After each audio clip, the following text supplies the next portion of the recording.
All right guys, so now let's talk about coffered ceiling layout and blocking.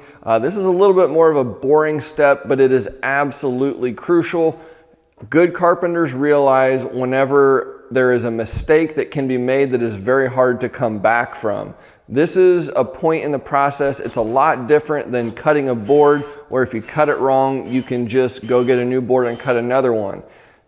Layout is very important, because if you get your layout an inch off and you start blowing through it, it's very hard to come back from. So we want to make sure we get the layout right. As you'll see behind me, I've actually already got some of the blocking installed. Now, whenever you do your layout, it's very simple. We're going to be dividing this whole section into equal spaces. Now, this is an end profile of the beam that we're going to end up with. It consists of a 1x6 on the bottom and 2 1xs on the sides. That means it's a 7-inch wide beam. To do your layout, it's very simple. You're just going to shoot your laser tape the total distance and subtract 14 inches for 2 7-inch beams, and then divide that by 3, and that's going to be your space in between beams. Here we are up on top of my scaffolding, and as you can see, I've already got the layout started here to make it a little bit easier to visualize. Now, as I said before, to figure our spacing, we'll just take the total distance minus 14 and divide it by 3. So you can see here, I made my marks right there. Those are the sides of the beams, and then that 1x6 is the inside of the beam. So whenever this is assembled, we'll have a beam going over the top that looks something like that. So the first place I like to start is to go around the whole perimeter and install my blocking all the way around. From there, we'll start chalking lines. To do that, I just take my square, I put it up on the ceiling like so, and get a pencil line. And then I like to use this chalk line, the chinois chalk line. It's got that nice little point. You can stick it right up into the drywall, and it makes it easy to chalk lines all the way across. Now, with this style coffered ceiling, our bottom 1x6 which will be on the flat, has to be installed first all the way across. So we will just have one 1x6 in a grid, and that's the way it has to be done to have a flush intersection right here. So that's got to be done first, which means our blocking, which I have right there, needs to come down and be exactly equal with my laser beam right here. So whenever I'm ready to start making this blocking, the first thing I do is I come to my beam intersections where I want to install this blocking, and I use my tape and my laser, and you'll see there at the 7-inch mark, I can take my measurements and see how deep down my blocking needs to be. So I'll have a section here and over there. I've taken the measurement already, and these are pre-cut right there. However, before I install those, I'm actually going to go ahead and take my measurement a little bit further over here. That way I don't accidentally block my laser beam by installing these two first. Guys, just some quick thoughts on the interior blocking of your coffered ceilings.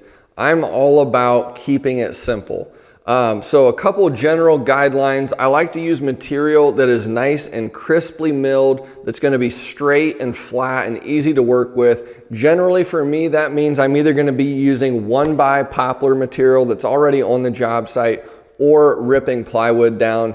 In this case, I have a combination of CDX plywood and a 1x6 on top. Why? Well, I had this sheet of CDX plywood in my shop I've been wanting to get rid of, so it was going to be perfect for this blocking. And then I like a 1x6 on top simply because it's already the width that I need. It's already 5.5 inches wide. It means I'm not taking extra steps to rip anything on the table saw. It's going to be strong, straight, flat, easy to install. Keep it simple and it'll work really well. All right, so blocking is installed, and just giving you a peek at what this looks like all finished up. The first thing I did was I figured out where my joists were, and I wanted to install my blocking so that it was perpendicular to the joists. And by doing that, I was able to screw into 3 different joists on all of these. So we have a very, very solid connection. You could hang an elephant from this blocking. It's very, very strong. So you can look at it with a lot of confidence. Now from here, also, again, laser line there. You'll notice how it's even on all of my blocks all the way around, and then it's even on the bottom of this blocking here. Over here on this one, I put the blocking up and I actually had to rip it at an angle a little bit because we had some funky stuff going on. But you want to do that because the next step is to install these 1x6s on the bottom, and we want that to be as perfect as possible. From here, as we start putting in the bottom piece of our beams, these can actually be run across if you want to run your first pieces across, or we could also run the 1x6 this way. So you've got options depending on how you want to do it. It doesn't really matter because they're all going to end up being flush anyways.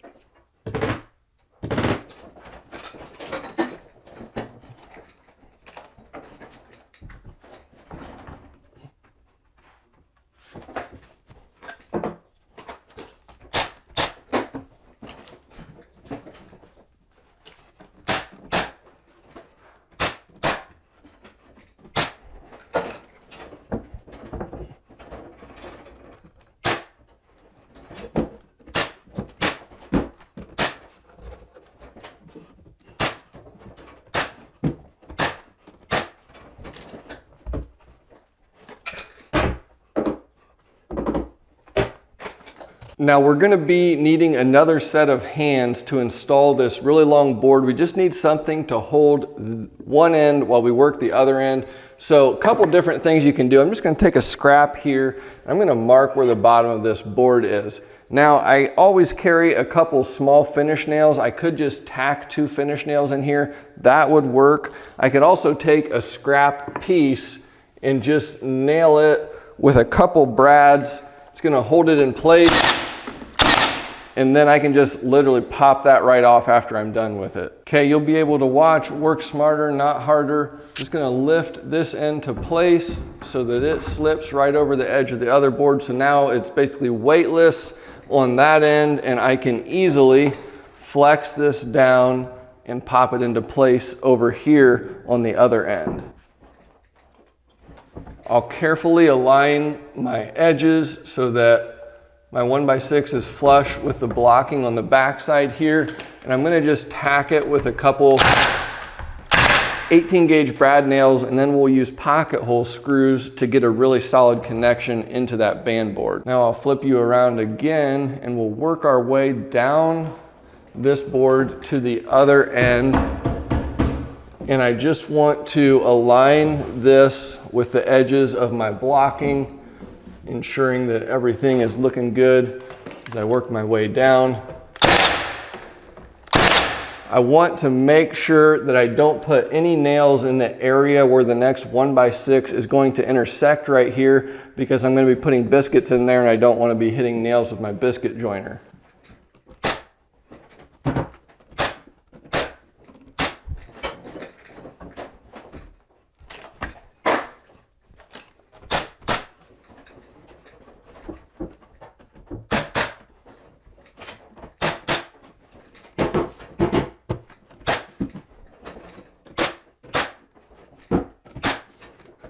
Now it's not 100% necessary to pocket hole screw this board to the band board, but what it's actually going to do is it's going to ensure that whenever I'm putting the rest of these pieces and the crown in, it's not going to allow this to separate this joint here. So a little hard to see there, but I got 3 pocket hole screws. Just makes things a little bit easier down the road. If I've got things fitting too tight, it ensures that that won't separate. At this point, we've got the 2 long boards going through here, and now it's time to do the intermediate boards. So I'm continuing to pocket hole screw these connections to the rim board, and then up above me here, I've got 2 number 10 biscuits with glue and a pinch dog. So getting ready to install the other 2 pieces on the opposite side. You can see the top here, 3 pocket hole screws. And then another key note is that this is back beveled, and what that does is we will put our biscuit end in first and then tilt this upwards. So having a back bevel on that cut right there helps it go into place.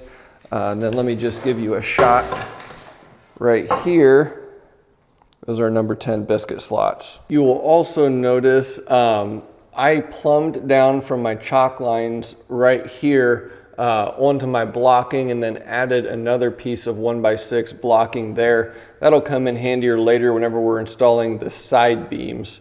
But just installed that so it's just slightly above the 1x6 here, and then marked my spots for biscuits here also, and then used the good old cordless Makita biscuit joiner to slot those in place.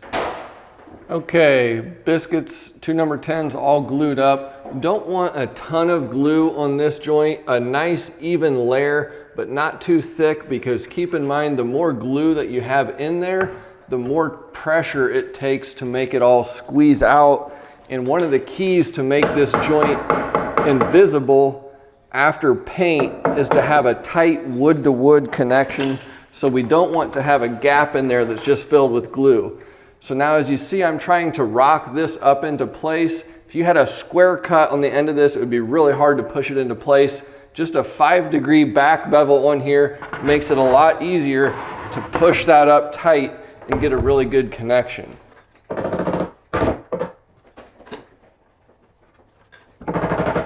So that's looking really good, nice and tight. I'm gonna go ahead and tack a couple nails in this end. We will add our pocket hole screws in a second.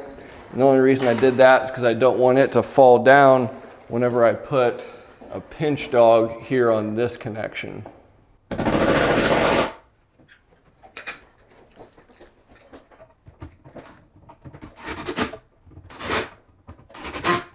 Here we go. If you cut it nice, the pinch dog doesn't really have to do much as long as you don't over glue it. So that's nice and tight. That'll sand up nicely. And then over here, also nice and tight. And then we've got 3 pocket hole screws up above there, tying this joint together really well. That way we know it's not going to push apart later as we add more wood up here. So now at this point, we're in our center section, and the question is, how are we going to install this board? Because we need a strong glue joint and preferably some kind of a tenon connection up here so that we never get a hairline crack in the paint and the 2 boards become one. So it's pretty simple. On one end, we're gonna go with our 2 standard number 10 biscuit slots. So the first thing we'll do is put that end in. Now on this other end, I've cut this at a 5-degree bevel. That way we will be able to rock it up into place. But the question is then, how are you going to get your biscuits in there? So I have also done this with pocket hole screws in the past. My preference is still just to use biscuits. But what you do then is, instead of just running your standard biscuit slot, you'll actually plunge it and then you'll run it all the way through on the end. So then once we put this board up into place, we'll glue it really well, put it up into place, and then we'll actually take our biscuits and slide them in from the sides, because I've got the slot run through on this board as well as the board up here.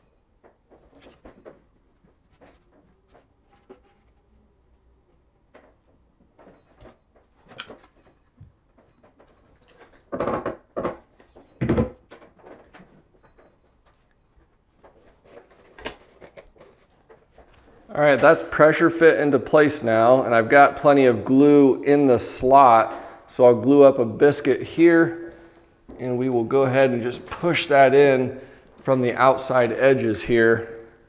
That'll give a nice strong tenon connection, and it'll help ensure that that joint stays together forever and never cracks.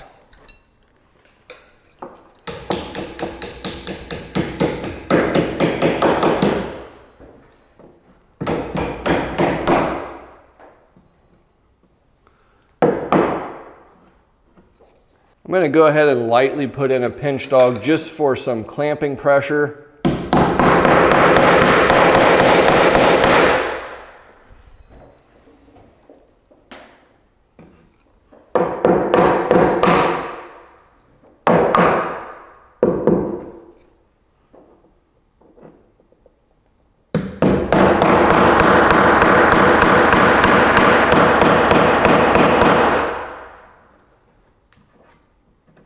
here's a closer look at that through slot. As you can see right there, you can just take a biscuit, put it in, and then just slide it right into that joint with some glue.